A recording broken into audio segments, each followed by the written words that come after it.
wanted to take a moment and show you our chicken coop.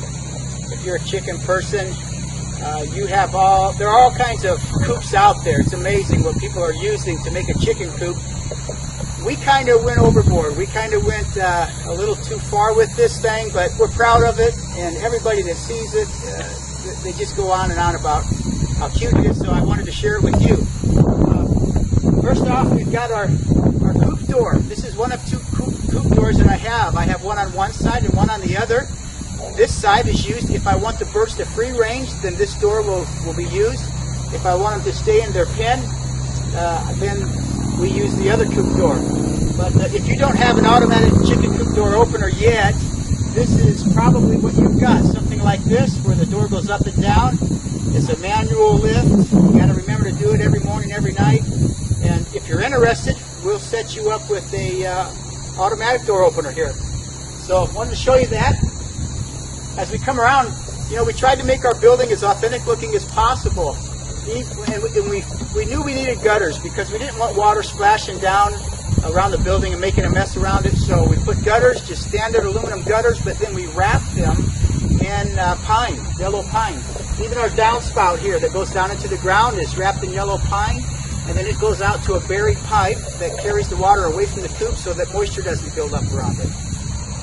Okay, and here we are at the front of the coop, and one of the things that we did is, the way that we built this is we wanted to be able to get to our eggs without having to go into the house every time we wanted to get our eggs.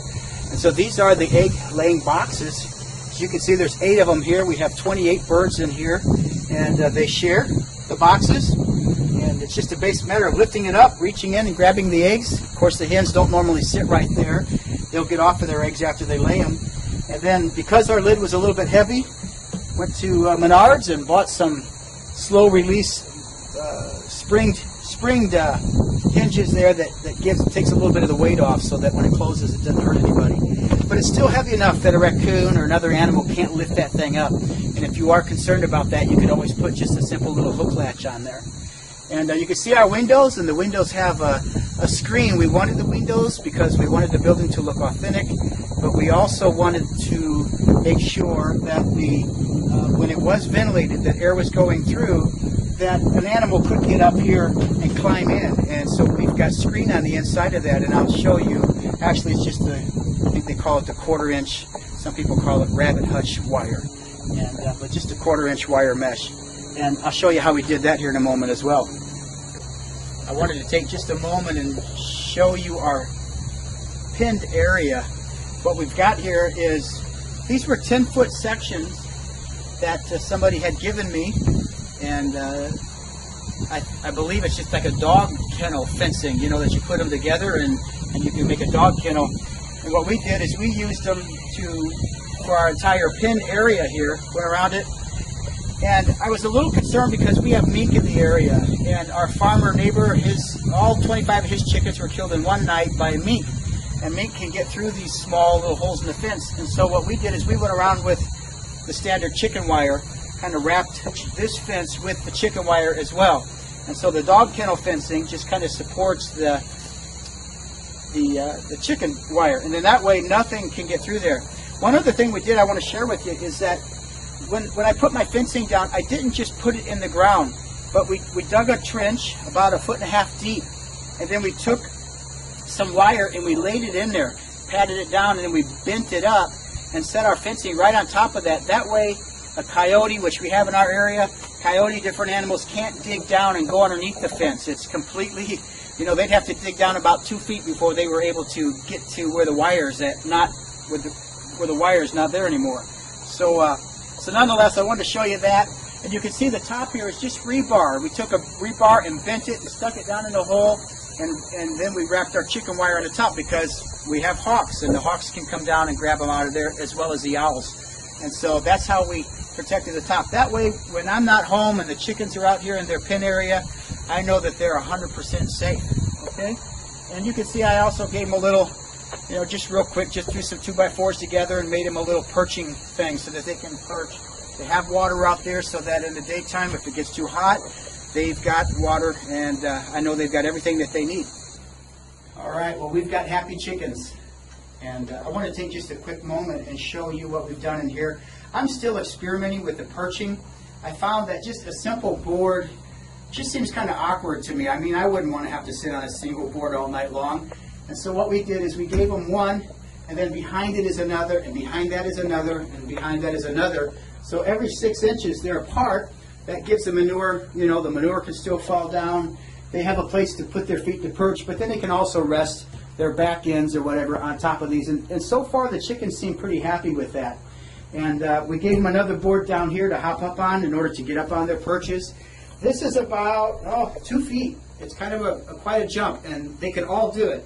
And the reason we did that is because we didn't want raccoons being able to climb up there. So they're pretty safe once they get up there. And you can see here I had to build one little girl a ladder. Even when we put the perches down low, when these were down low, she was never able to climb up and down that perch. And so, needless to say, I had to build her a ladder, and she has gotten a little bit better, a little more agile sitting up here, a little more comfortable. And I think I've seen her jumping up on the perches on her own. So I'm about ready to take that ladder away. It was just there for training for her, I guess. And you can see we've got lighting. You know, you don't need to have all of this stuff, but we put it in. We put lights here so that if we want to heat it in the wintertime when it gets really cold, we can just put some red bulbs in there and heat it up, okay? And what else?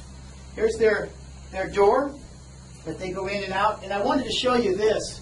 This is the wiring around the windows. And this is just a cheap little window that we bought at Menards with just a screw, I think, is all we have in the bottom to create the hinging effect.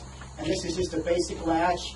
And what my carpenter did was he took the wire, stapled it, kind of cut it to the size, and then he bent it, kind of bowed it, so that the window can never open any farther than that.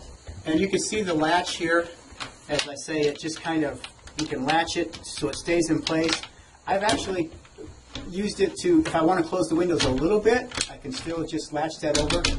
And it's locked in place. And we actually had a raccoon trying to get in here the other night. We saw his footprints all over the outside of the windows, but he couldn't get past that wiring. And that was just a little bit of genius on my carpenter's part. One other thing I wanted to show you is our cupola. It's an actual working cupola, and you probably saw it on the outside of the building here a moment ago. We have holes drilled up there. I think they were 3/4 inch, half-inch, or 3/4 inch holes all along the top, so that air can vent out. This is actually a working cupola where when you slide that over, you determine the amount of ventilation that your coop is going to have. And that works really, really well. And that way we're able to close up the windows and still have the right kind of ventilation going in. And then lastly, I wanted to show you the nesting boxes. You know, just like anybody's nesting boxes, I suppose, but that's where the girls lay their eggs, and that's where it all starts. Oh, hey, one last thing I want to show you, and that is our door. This is my door installed, okay?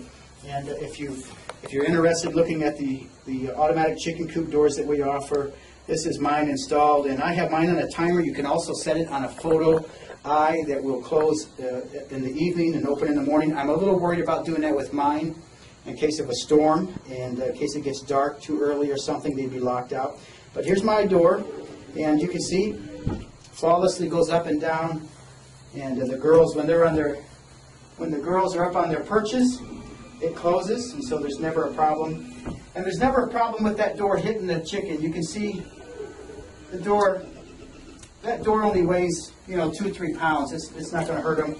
If it did touch them, they'd jump right out of the way. But even if it did come down on them, it wouldn't hurt them. And that's our door.